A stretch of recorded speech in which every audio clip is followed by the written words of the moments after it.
Chris Wallace of Fox News is going to be the Fox News moderator at the Las Vegas debate, the presidential debate, which is coming up in October. And so the question needs to be asked, what sort of moderator will he be? If he sees people lying on the stage, if either Hillary Clinton or Donald Trump says something that he knows not to be true, how will he approach that? And he answered here. What do you do if they make assertions that you know to be untrue? That's not my job. That's not your job. I do not believe that it's my job to be a truth squad. It's up to the other person to catch them on that. But I don't view my role as truth squatting. I think that's a step too far, and if people want to do it after the debate, fine. It's not my role. I love that truth squatting is now a verb. So thanks to that, we now have hashtag truth squad goals. Now, maybe this is presumptuous of me. I would like the moderators to be the truth squad. Maybe you disagree, but feel free to jump in. Why do we have moderators then? Like, okay, then we don't need you. Why don't we have a monkey? We don't, exactly. Why don't we just have a monkey, or how about even better, my dog Charlie, to moderate the debate? It'll make it a little more interesting, right? Why don't we just have a screen where it shows tweets asking questions? What's the purpose of a human with human judgment? I understand if his response was, I'm going to do the best I can, but it's impossible for me to catch all the lies. But the question was, if you know they're lying, and he says, it has nothing to do with me, then you are useless to us. That is the only reason you're on the stage. And it's not like some people haven't done it. I believe it was Univision, or might have been Telemundo. One of the two had a debate where they were, I think it was the Democrats actually, and they were live fact checking. And Megyn Kelly. Awesome. Megyn Kelly did, and I think it might have been some other Fox people as well. What they did was, they didn't just say, if a lie happens, then I'll quick Google it.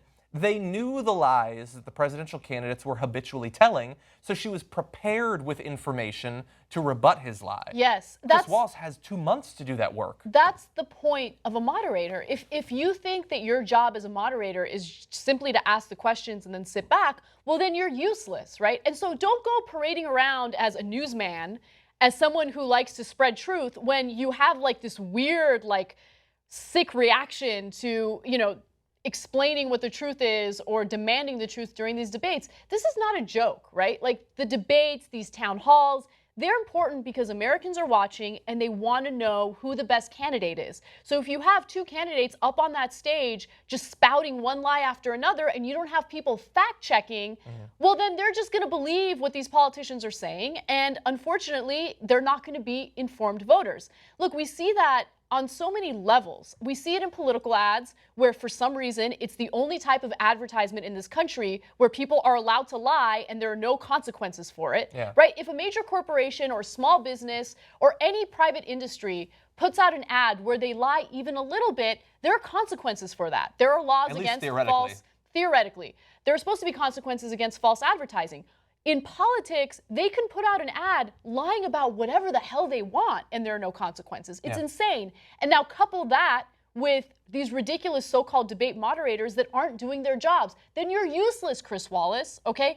I'd rather have like a cute animal do your job than have Charlie. Yeah, it would be awesome to watch Charlie moderate that, right? I feel like he'd be even more effective at moderating than Chris Wallace would. Yeah. There was a point that he brought up at the end in that second part where he said, it's fine if other sources want to do it afterwards and fact check and tell them where they went wrong, but this is just part of the system. So after other entities start fact checking and tell people what they did wrong, then in comes maybe these same moderators, maybe someone from his network, go, that liberal media decides to tell me that Donald Trump lied yesterday at the debate, and now they're going to say he did this and did that. So the system is allow them to lie, let it sink in so you believe the BS.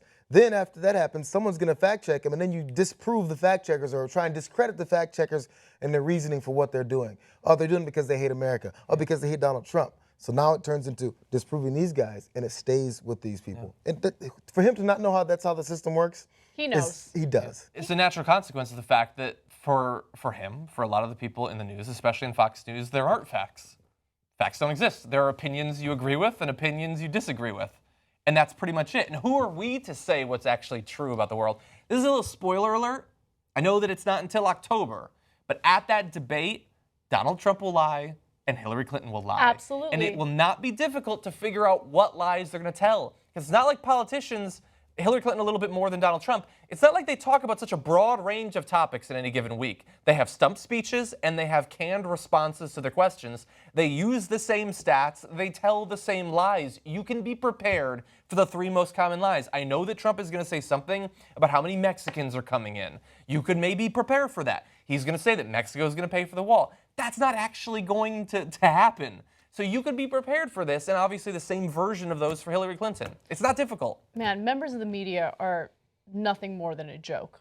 Chris Wallace is a joke, okay? And he's better than a lot of them I know, on Fox News. Well, that's not saying much. But one thing that I do want to add is, during the election in 2012, Candy Crowley from CNN, she's a political contributor to CNN, she had the audacity to correct something that Mitt Romney said. And that was a huge news story for a week straight, with people tearing her apart for doing her job, right?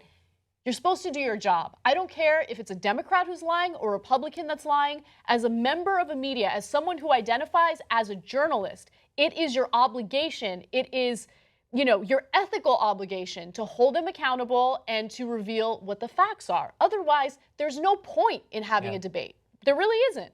Yeah. It's just a huge advertisement for both candidates so they can say whatever the hell they want. Yeah. And look, as JR alluded to, there are going to be other organizations which are going to do the fact-checking, your PolitiFacts and stuff like that, which we might have problems with at certain points, but at least they're doing the research. They care about what is accurate.